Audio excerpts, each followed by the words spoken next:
কি মনে পড়ে? হ্যাঁ, এটাই আমাদের সেই পুরনো পিক, যেখানে এক সময় আমরা নামতাম, ফাইট করতাম, লুট করতাম। ও হ্যাঁ, পিকের সেই ভাঙা চালের কথা মনে আছে? মনে আছে নিশ্চয়ই। কত ইমোশন জড়িয়ে আছে এই পুরনো পিকে।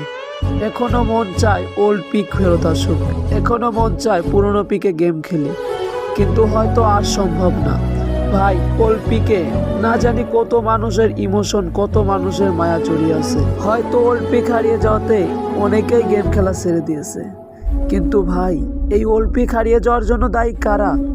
আমরা নিজেরাই। কারণ যখন গেমে নতুন নতুন প্লেয়ার আসে, কেউ তো আর পিকে নামতো না, কারণ তারা পিক চিনতই না।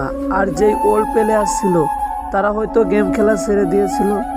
আর কেউ যখন পিকে নামতো না, তখন হয়তো গেইনা ভাবলো পিক পুরাতন হয়ে গেছে, এইবার পিকটা পরিবর্তন করা দরকার। আর পিক চেঞ্জ করেও ফেললো, হারালো হাজারো ওল্ড প্লেয়ার, তার ইমোশন। এখন এইটা আমাদের নতুন পিক, যেখানে অনেক প্লেয়ার নামে, অনেক লুট থাকে, অনেক প্লেয়ার নেমে গেম খেলে। ও হ্যাঁ, এই যে ফ্যাক্টরি, এইখানে তো একসময় অনেক প্লেয়ার নামতো, কিন্তু এখন তারা কই? কেউ তো আর নামে না এই ফ্যাক্টরিতে। কেন? তোমরা আমার কথা মিলিয়ে রাখো, একসময় পিকের মতো অবস্থা হবে এই ফ্যাক্টরি। কেউ ফ্যাক্টরিতে নামবে না, এইখানে নেমে গেম খেলবে না। গেরিনা তখন এই ফ্যাক্টরি চেঞ্জ করে ফেলবে। তখন তোমরা বলবে I miss you old factory. তখন কি কোনো লাভ হবে? আসলে আমরা কোনো কিছু থাকতে মূল্য দিই না। যখন জিনিসটা হারিয়ে যায় তখন আমরা আফসোস করি, কিন্তু তখন আর কোনো লাভ হয় না। তাই বলছি ভাই, এখনো সময় আছে। যদি ওল্ড পিকের মতো ফ্যাক্টরিকে হারাতে না চাও, তাহলে এইখানে নামো, গেম খেলো।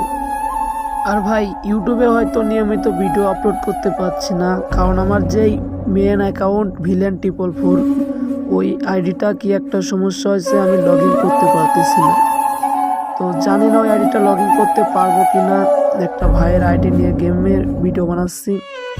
তো তোমরা ইউটিউব থেকে ভিডিও দেখলে একটা লাইক ও একটা সাবস্ক্রাইব করে দিও, আর টিকটক থেকে দেখলে একটা ফলো করে দিও। ধন্যবাদ।